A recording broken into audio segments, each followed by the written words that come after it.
아멘. 오늘에게 내주신 하나님의 귀한 말씀은 신약성경 야고보서 3장 1절부터 우리 교독하도록 하시겠습니다. 야고보서 3장입니다. 내 형제들아, 너희는 선생된 우리가 더 큰 심판을 받을 줄 알고 선생이 많이 되지 말라.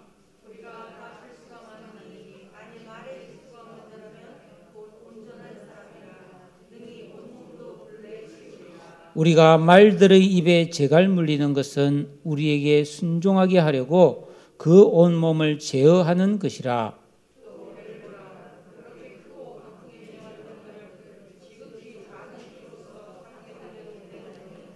이와 같이 혀도 작은 지체로 돼 큰 것을 자랑하도다. 보라, 얼마나 작은 불이 얼마나 많은 나무를 태우는가.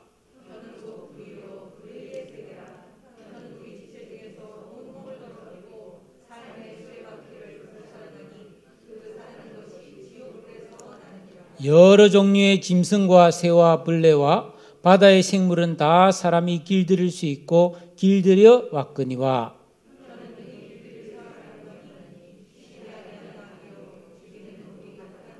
이것으로 우리가 주 아버지를 찬송하고 또 이것으로 하나님의 형상대로 지음을 받은 사람을 저주하나니.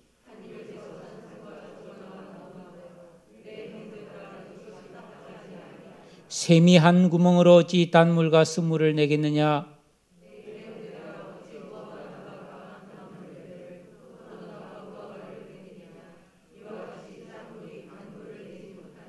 너희 중에 지혜와 총명이 있는 자가 누구냐. 그는 선행으로 말미암아 지혜의 온유함으로 그 행함을 보일지니라.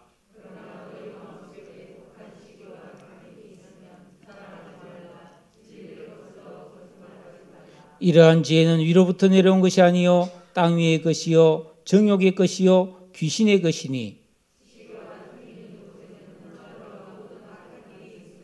오직 위로부터 난 지혜는 첫째 성결하고 다음에 화평하고 관용하고 양순하며 긍휼과 선한 열매가 가득하고 편견과 거짓이 없나니.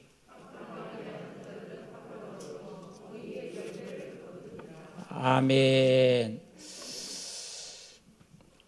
농부의 아들로 태어난 한 소년이 아버지가 막 농사를 짓고 열매를 거두는 모습을 보면서 나도 커서 우리 아빠처럼 농부가 돼야지, 그렇게 생각했습니다.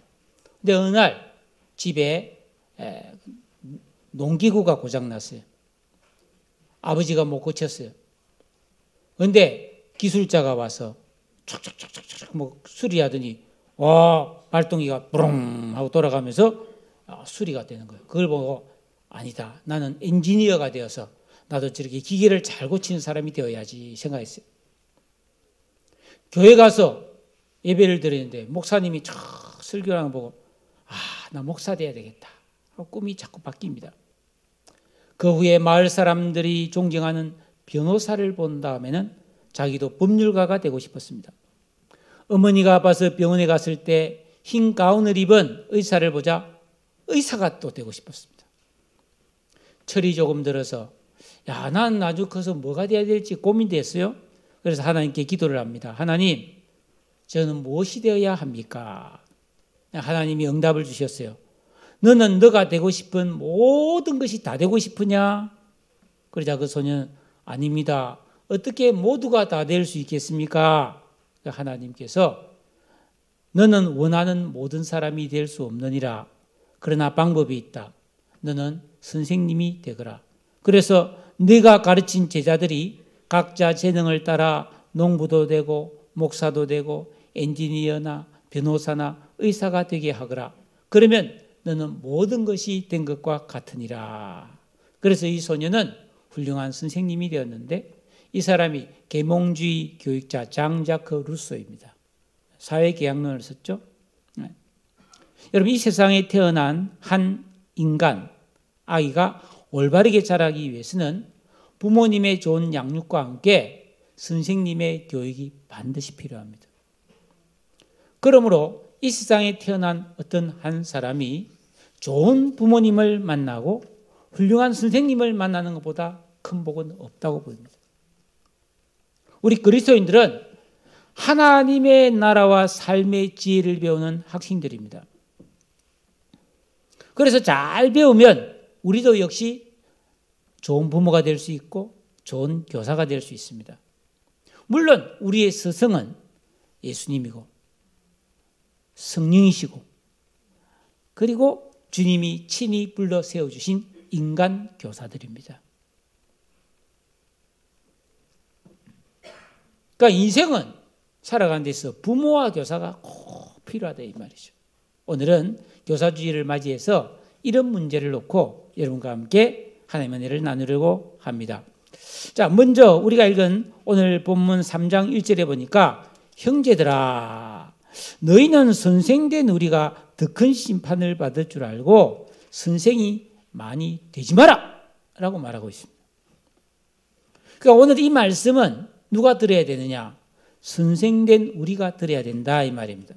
그런데 여기서 선생이라고 하는 것은 반드시 가르치는 직업을 가진 교사만 지칭하는 것이 아니라는 거예요.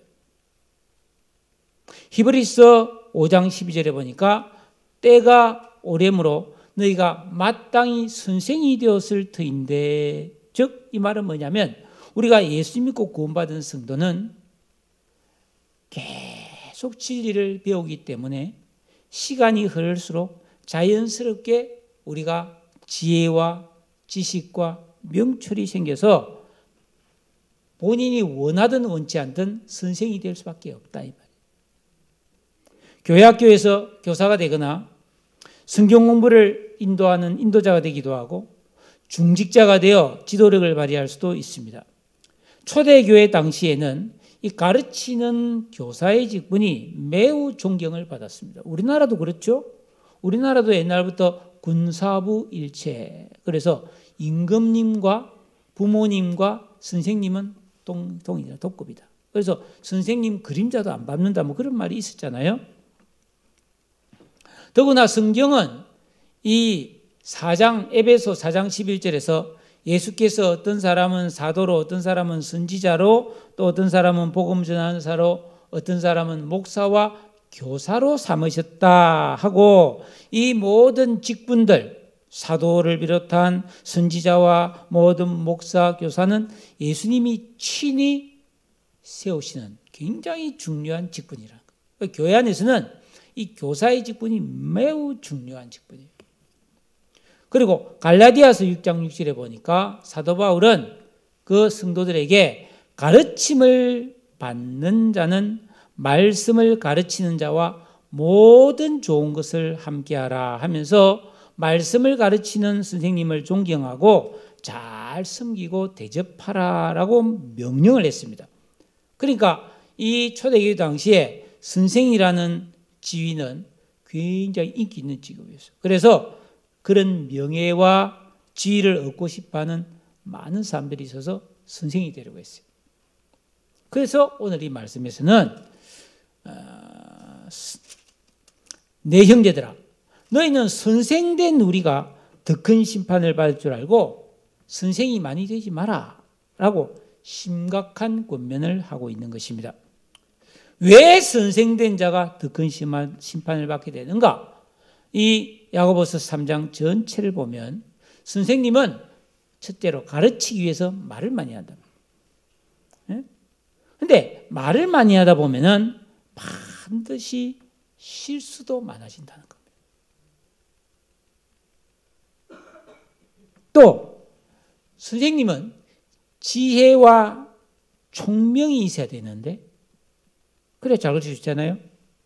그런데 지혜와 총명을 가지고 가르치면서 자기 자신은 그 가르친 대로 살지 않는 말과 행동이 다른 위선자가 될 가능성이 많기 때문에 한마디로 선생이 되려면 막중한 책임이 있다는 겁니다. 그래서 어느 정도 훈련이 되지 않고 단순히 좀 뭘 안다고 해서 선생이 되려고 하지 말라는 것입니다. 그러면 아무도 선생이 되지 말아야 되는가? 그건 아니죠. 선생은 꼭 필요합니다. 그러나 올바른 선생이 되어야 된다는 것입니다. 오늘 교사주일을 맞이하면서 저는 이 말씀을 통해서 먼저 늘 여러분 앞에서 설교하고 가르치는 직분을 가진 목사로서 제가 제 자신을 겸허하게 돌아보는 기회로 삼으려고 합니다. 또 우리 교회학교 선생님들과 또 우리 교회 중직자들은 하나님께 부름받은 자긍심을 가지고 내가 어떠한 사람이 되어야 될까를 깨닫고 새롭게 하는 시간 되기를 축복합니다.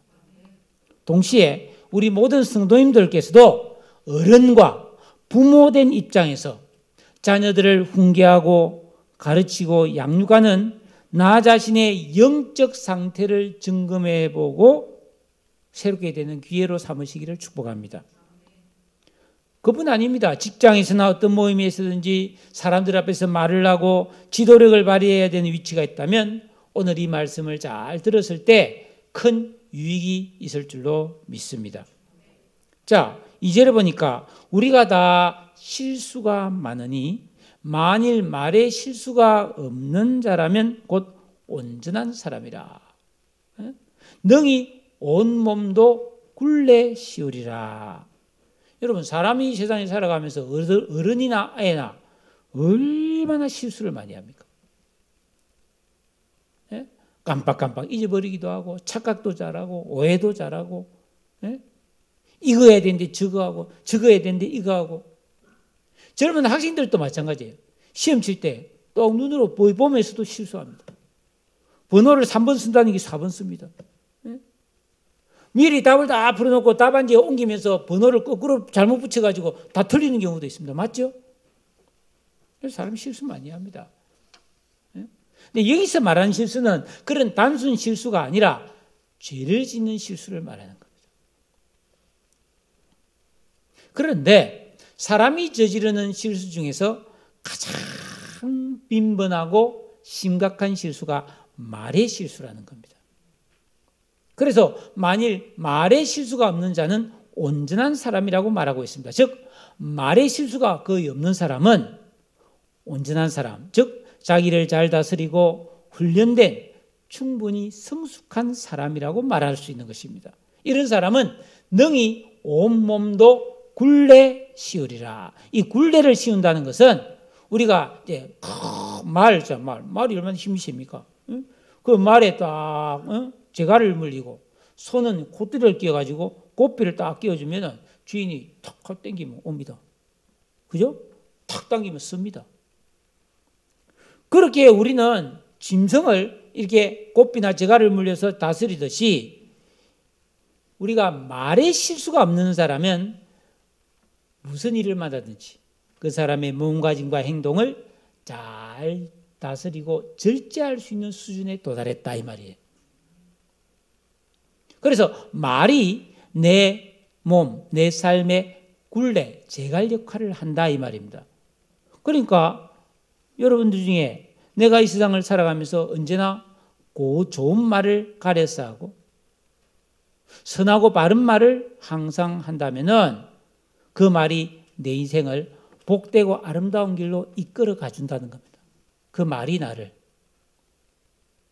반대로 말에 실수가 많고 말이 통제가 잘 안 되고 거짓말과 헛소리와 악한 말과 비난한 욕과 원망, 불평 이런 해서는 안 된 말을 일삼는 사람은 그 말이 그 사람의 굴레가 되어서 잘못된 길로 이끌어 간다는 겁니다. 이 굉장히 영적인 이야기인데 사람들은 그렇게 생각 안 하죠.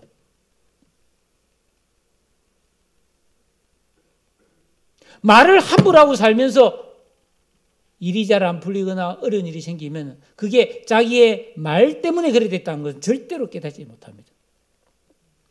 그러므로 우리는 이 세상을 살아갈 때 내가 선생이거나 지도자가 되거나 부모가 되어서 말을 할 때는 언제나 바른 말을 하고 겸손하고 절제해야 됩니다. 또 학생이거나 자녀의 입장이거나 성도로서 말을 듣고 말을 할 때는 원망이나 불평이나 비방을 일삼지 말아야 합니다.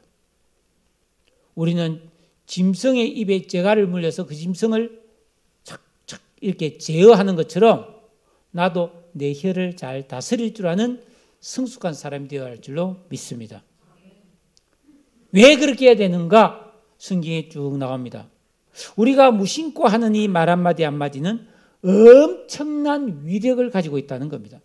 어느 정도 있냐 하면은 바다에 뜨는 큰 배, 항공모함, 예? 그 안에 사람이 7,000명씩 타고 이랬습니다. 비행기가 막 20몇 대가 있습니다. 그죠?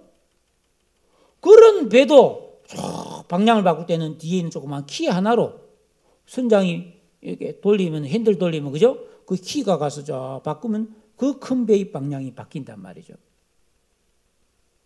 그처럼 내가 하는 이 말이, 작은 혀로 이렇게 하는 말이 내 인생의 방향을 결정하고 내 인생을 바르게 세우기도 하고 다른 사람의 인생을 바르게 세울 수도 있고 또는 망하게 할 수도 있어요. 그렇잖아요. 특히 여러분, 자녀들에게 이 말 조심해야 돼요.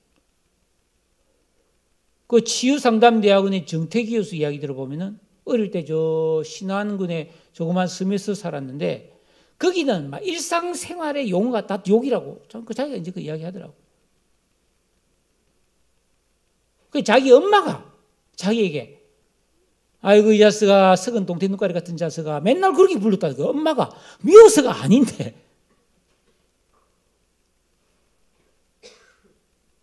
자기가 굉장히 자존감이 낮아지는데 이게 막 진짜 사람 대인관계가 안 되고 너무너무 고통을 많이 겪었는데 이제 유학을 가가지고 그 상담학을 공부하면서 비로소 치유를 받았다고 그런 이야기를 하더라고요. 또 여러분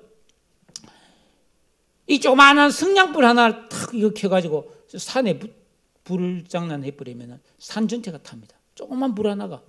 그렇잖아요? 그것처럼 잘못된 말 한마디가 한 사람의 인생뿐 아니라 이 가정 전체를 홀라당 태울 수도 있고 교회를 홀라당 태울 수도 있고 이 나라 전체를 홀라당 태워먹을 수도 있어요.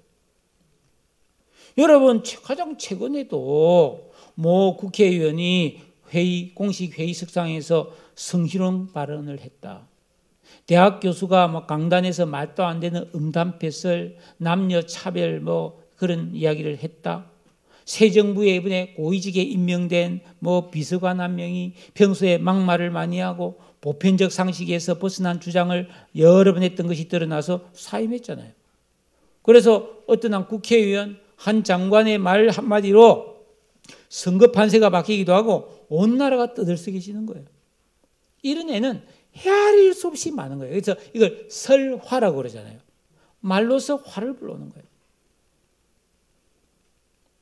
그러면 여러분 문제는 이 바보 멍텅구리도 아니고 뭐 지식도 있고 뭐 제정신인 사람들이 왜 그렇게 치명적인 말실수를 자주 하는가? 사람들이 크게 착각한 것도 한 가지가 있는데 내는 말 조심하면 나는 나쁜 말을 안 할 수 있다고 생각하는 거예요. 말을 적게 해야지 말을 적게 하면 말실수를 안 할 거라고 그렇게 생각하면서 자기 혀를 자기가 잘 다스릴 수 있다고 착각하는 겁니다. 그런데 성경은 뭐라고 말하냐면 우리의 혀는 절대로 길들여지지 않고 길들여질 수도 없다는 겁니다. 7절 8절에 보니까 여러 종류의 짐승과 새와 벌레와 바다의 생물은 다 사람이 길들일 수 있고 길들여 왔다 이 말이에요. 그렇잖아요. 우리는 뭐 호랑이도 길들여서 제주 부리게 합니다. 코끼리, 저 바다에 사는 돌고래, 물개 다 길들이잖아요. 물개도 막 박수 치고 말이죠. 뭐 공으로 통통 치고 받기도 하고 뭐 돌고래가 뭐 빙글빙글 돌기도 하고 동물을 어떻게 그렇게 훈련시킵니까? 다 훈련됩니다. 심지어는 뭐 독수리, 매 이런 것도 훈련시켜서 사냥도 시키고 막 삐 불면 여기 와서 촥 안고 뭐 그러잖아요. 이처럼 야생 동물은 그 훈련을 시켜서 길들일 수 있는데 이 사람의 혀는 길들일 사람이 없다. 그래서 쉬지 않고 이 속에서 악과 독이 나온다.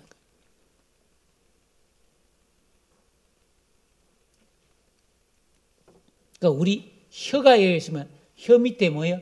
식도가 있고 창자가 빽 꼬여 있으면 이거 사람이 뱀이라고 하는 사람도 있어요. 왜 그런가?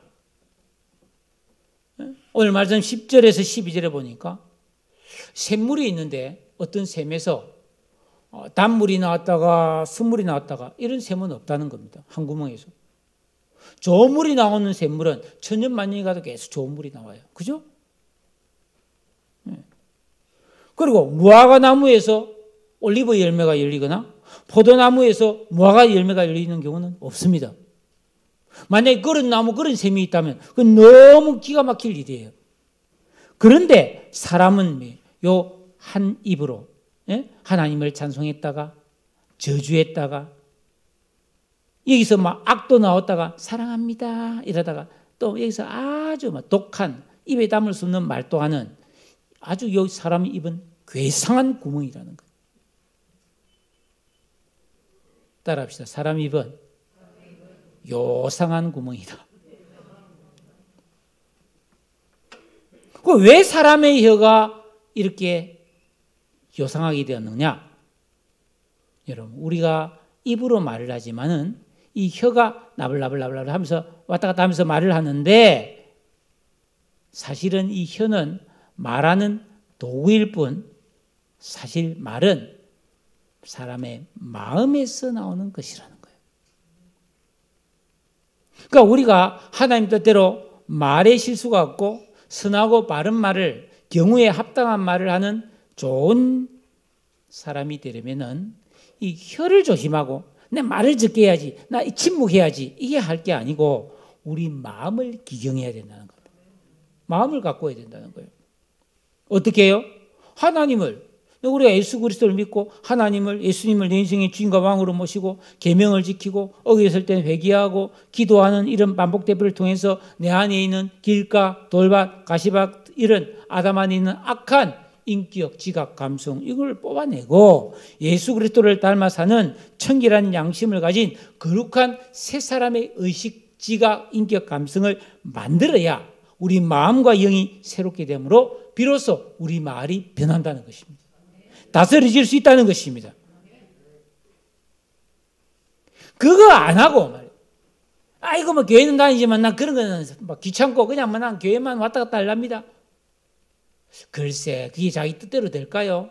성경은 뭐라고 하냐면은 마음을 기경 안 해서 뭐 평소에는 뭐 좋게 말하다가 화날 때 막 독이 나오고 막 악독한 말을 하고 말이죠. 입에 담을 수 없는 말, 음담뱃을 욕을 막 그런 사람은 자기 인생이 굴러가는 수레바퀴라면 그 수레바퀴에 불 붙은 거와 똑같다. 수레바퀴 홀랑 타서 그냥 수레가 푹 주저앉아서 앞으로 못 나간다. 즉 인생이 안 풀린다고 오늘 성경이 말하고 있습니다. 예? 여러분 6절에 보십시오. 삶의 수레바퀴가 불붙어 버린다. 그 불은 지옥불과 같다는 것입니다. 겁나는 이야기를 하고 있습니다.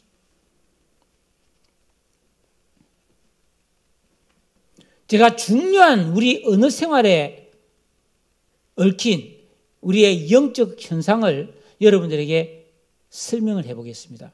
자, 어떤 예수 믿는 성도가 있습니다. 뭐 그만합니다. 뭐 그냥 평범하고 교회 잘 다니고 합니다. 그런데 이 사람의 단점이 뭐냐면 말을 좀 함부로 세게 하는 사람이라고 하십시다. 뭐 평소에는 안 그러겠지. 좋은 사람한테는 안 그러겠지. 그런데 막 화가 나면 막 온갖 악한 말이 다 나오고 거짓말도 잘하고 원망불평도 잘하고 악담도 잘하고 그렇게 해가면서 신앙생활도 하고 사회생활도 하고 가정생활을 했다 칩시다.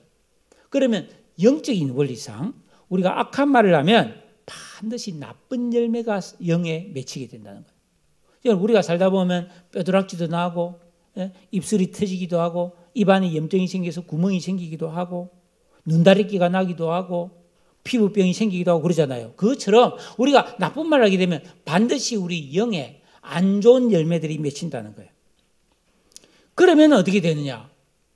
뭔가 내 삶이 상쾌하지가 않은 거예요. 찝찝하고 평화가 없고 기쁨이 없고 답답하고 뭔가 불쾌해지는 거예요. 삶이 그렇게 바뀌를 못해요. 그래서 왜 이런가 하면서 그래서 믿음이 있으니까 하나님 앞에 막 기도를 합니다. 그래서 기도원을 가기도 하고 부흥회에 참석하기도 하고 하나님 앞에 찬송도 많이 부르고 열심히 새벽기도 좀 나가야 되겠다 해서 새벽기도 나와서 은혜도 받고 그렇게 하다 보면은 어떻게 되겠어요? 그 몸에 있던 안 좋은 열매들이 다 떨어져 나가고 정리가 되는 거예요. 그러면 마음이 막 맑아지고 시원해지면서 막 눈물도 흐르고 평화가 오고 기쁨이 오는 거예요. 이야, 내가 은혜 받았다. 이야, 하나님이 나를 진짜 축복해 주셨구나.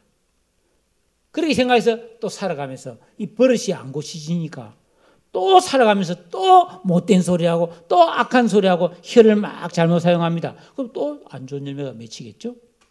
그럼 또 시간이 지나면서 답답함을 느끼면 그럴 때 내가 기도하니까 해결되더라. 그래가지고 또 기도하고 또 회개하고 그래 하면 또 시원해집니다. 이걸 평생 반복하는 거예요.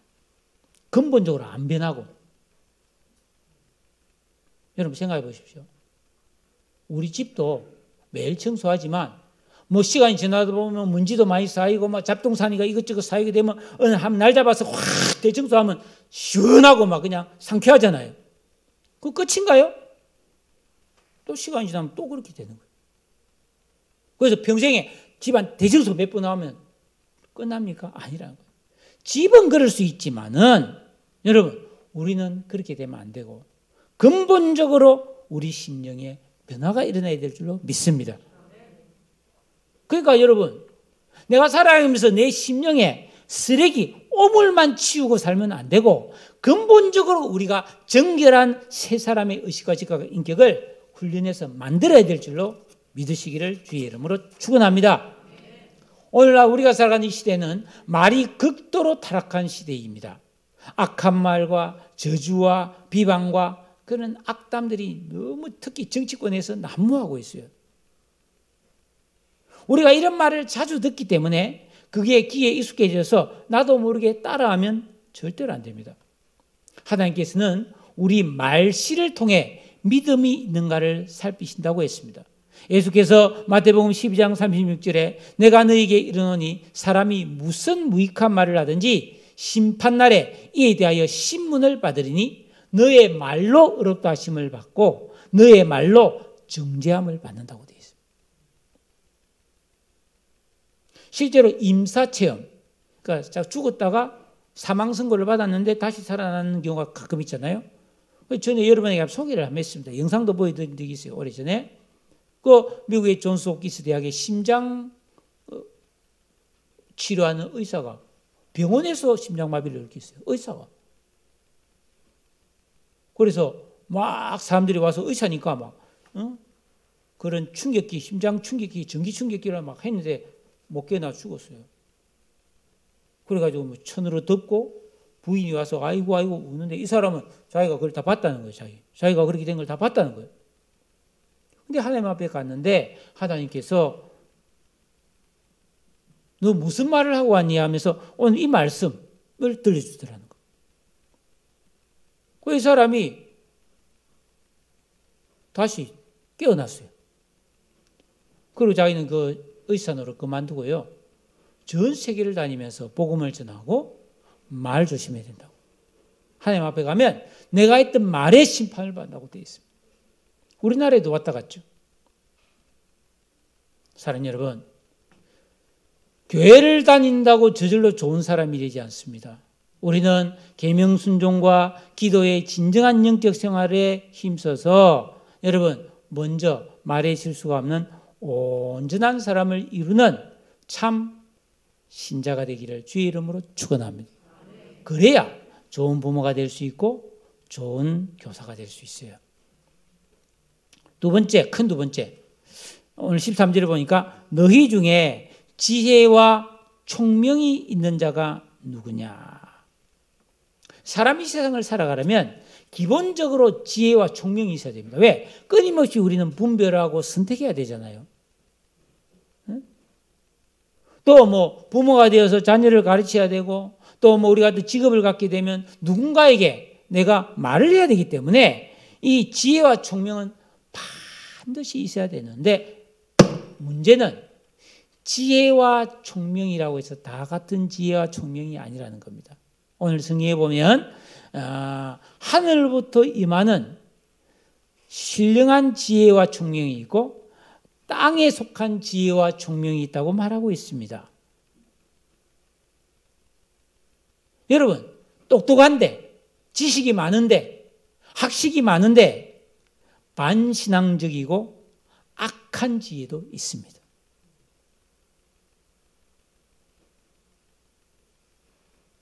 지금 뭐 시청 앞에 가면은 지금 천막 쳐놓고 막 단식하는 사람들이 지금 차별금지법 통과를 위해서 지금 결사적으로 지금 애쓰는 사람들이 있어요. 그 사람들 내가 라디오나 이런 방송을 통해서 보니까 뭐 변호사들이고 교수들이고 이런 사람들도 많습니다.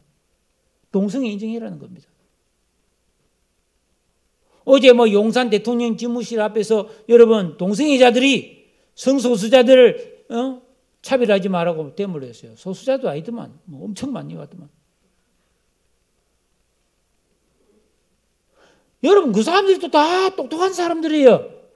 뭐 미국이나 영국이나 이런 이미 차별금지법이 통과된 나라에 보면은 정부 고위직에 있거나 여러분 뭐 회사의 뭐 사장이나 아니면 사회적 지도자 중에 동성애자들 많이 있습니다. 심각합니다. 여러분 차별금지법이 통과되면은 어떤 일이 생기는 줄 아세요? 여러분 지금 학교에서 뭐 생물 시간이나 이럴 때 학생들에게 모르면 결혼이나 이런 것에서 가르쳐야 되잖아요. 그러면 결혼은 누가 할 수 있는가? 첫째, 남자와 여자. 둘째, 남자와 남자. 셋째, 여자와 여자. 네 번째, 누구든지 남자든 여자든 플러스 제3의 성 결혼할 수 있어요. 결혼할 종류가 이리 많아요. 학교에서 성교육을 합니다. 뭐 임신과 피임법과 뭐 이런 거 학교에서 가르치잖아요. 그러면 남자와 남자가 어떻게 성생활을 하고 여자와 여자끼리는 어떻게 성생활을 하고 그것도 다 가르쳐야 되는 거예요. 법적으로. 여러분 뉴스 보셨죠? 미국 LA인가 시카고인가 대중목욕탕에 여탕에 남자가 들어왔잖아요. 주인이 들려보내줬습니다. 왜? 나 오늘 여자입니다. 이라고 들어간 거예요. 성적 자기결정권을 인정해라는 주법 때문에 그렇습니다. 나 오늘 여자입니다. 나 오늘 여자이고 싶어요. 그래서 나 여탕에 들어가서 목욕하겠습니다. 이 말이 됩니까, 여러분? 근데 그걸 인정하는 게 인권이라고 지금 말하고 있는 게 차별금지법이에요. 차별금지법이 다 나쁜 건 아니에요.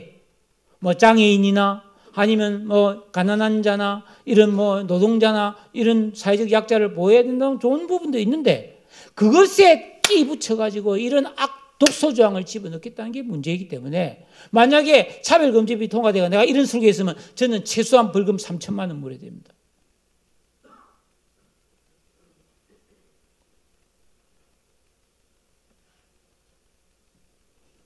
그러니까 이게 진정한 인권이라고 주장하는 여러분 그릇된 지혜와 지식을 가진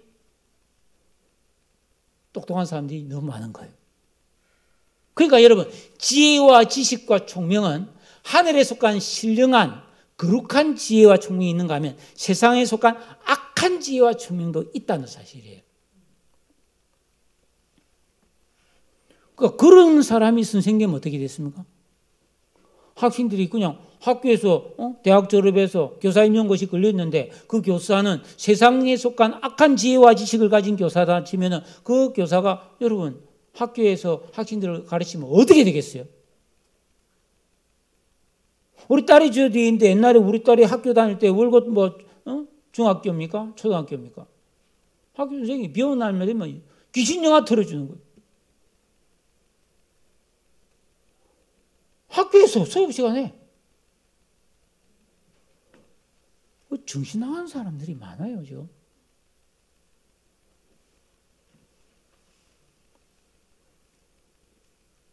그러니까 믿음을 가진 우리 성도들은 이 두 가지를 분별을 할 줄 알아야 되고 우리는 뭐예요?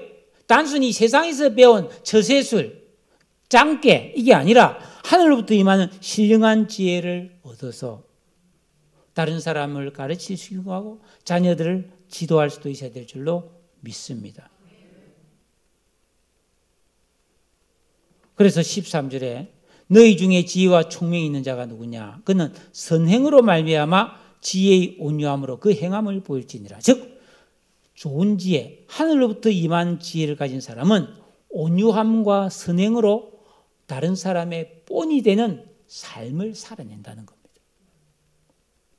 그래서 베드로 사도는 교회의 지도자들과 교사들에게 편지할 때 그 5장 3절에서 맡기는 자들에게 주장하는 자세를 하지 말고 오직 양무리의 본이 되어야 한다고 말하고 있습니다. 예수님도 인자는 섬김을 받으러 온 것이 아니고 섬기려고 왔고 많은 사람에게 대속물로 주기 위해서 왔다고 말했습니다. 그렇기 때문에 우리가 부모이든 교사이든 사회적인 지도자든 권력을 가진 사람이든 14절에 있는 것처럼 너희 마음속에 독한 시기와 다툼이 있으면 자랑하지 말라. 진리를 거슬러 거짓말을 하지 말라라고 되어 있습니다. 자, 이 14절을 자세히 보면 이 속에 독한 시기, 다툼, 자랑, 진리를 거스리는 것, 거짓말, 안 좋은 것들이 득실득실하게 들어있습니다. 이런 것들이 땅에 속한 지혜와 총명이 있는 사람에게 있을 수 있다는 겁니다. 자기만 옳고 사람을 무시하고 그 가르치는 것이 자기의 유익을 얻고자 안 좋은 그런 의도를 가지고 자기 자랑을 일삼는 것은 진정한 유익한 지혜와 총명이 아니라는 겁니다. 이 장관 후보자들 중에 있어도 교수 시절에 이상한 짓 하고 그런 것들 많잖아요. 그죠? 아빠 찬스, 엄마 찬스, 그렇게 부정하게 해서 사회가 떠들썩하잖아요. 불공정.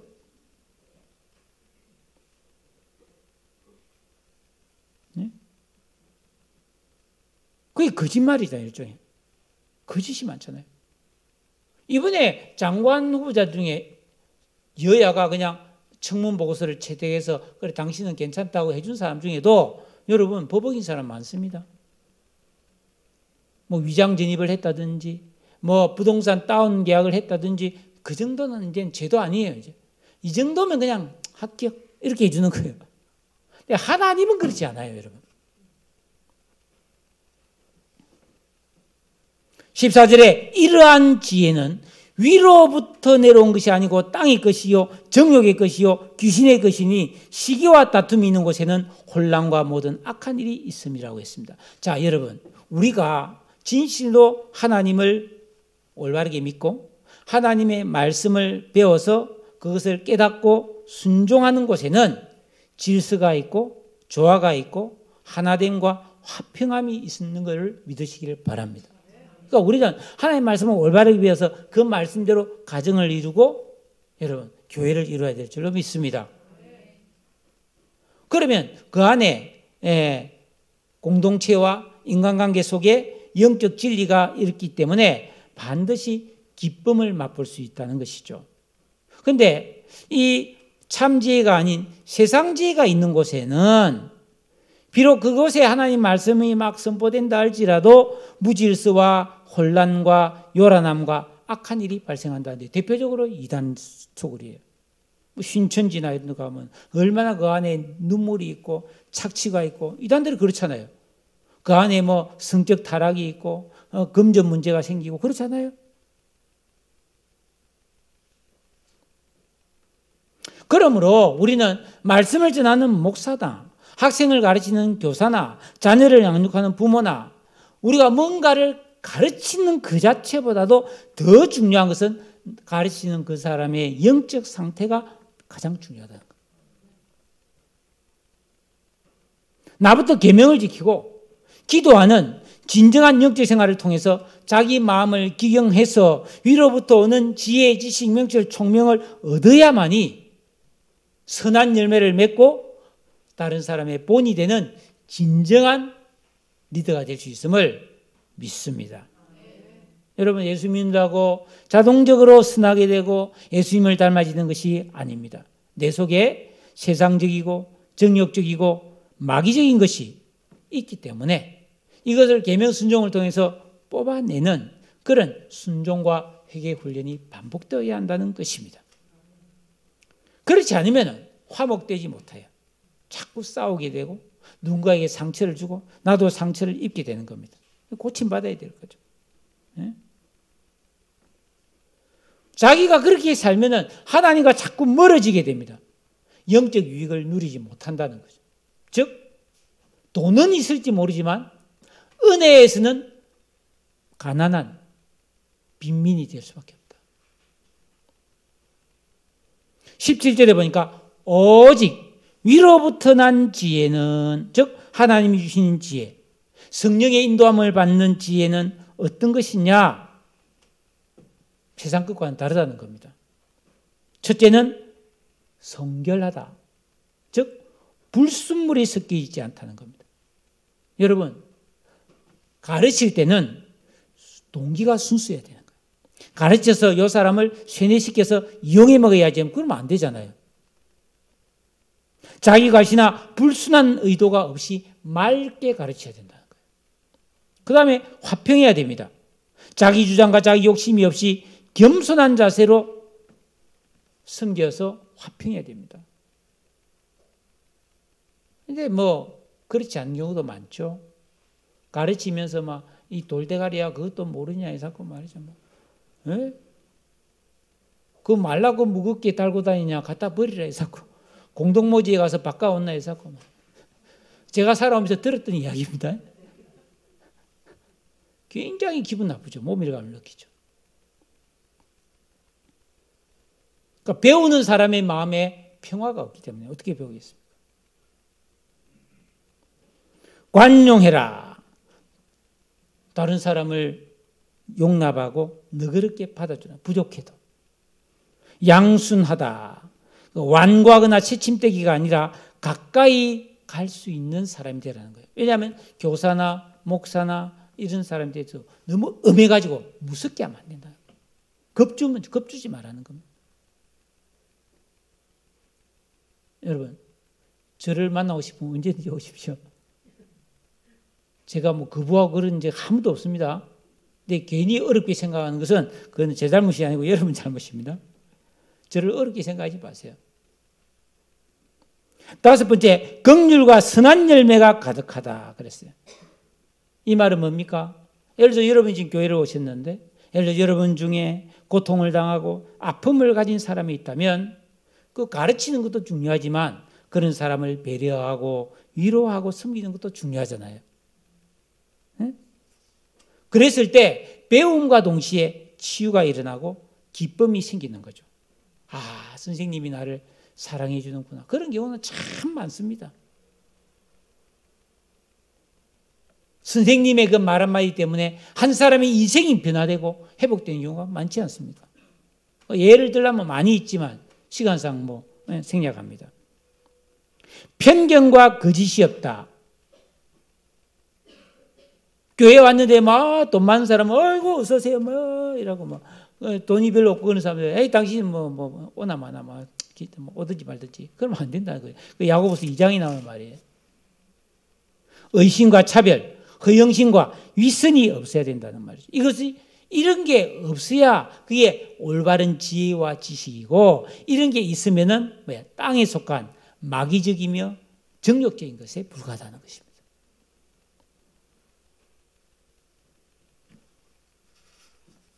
사랑하는 성도 여러분,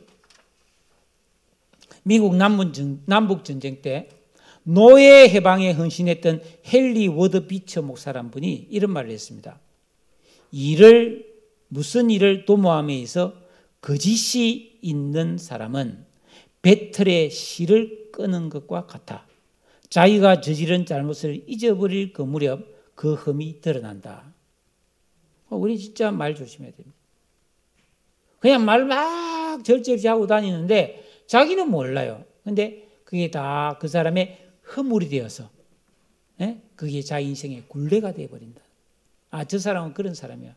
저 사람 말이 좀 함부로 해. 그것으로 끝나겠어요? 아니에요. 귀신도 역사하고 성령도 역사합니다.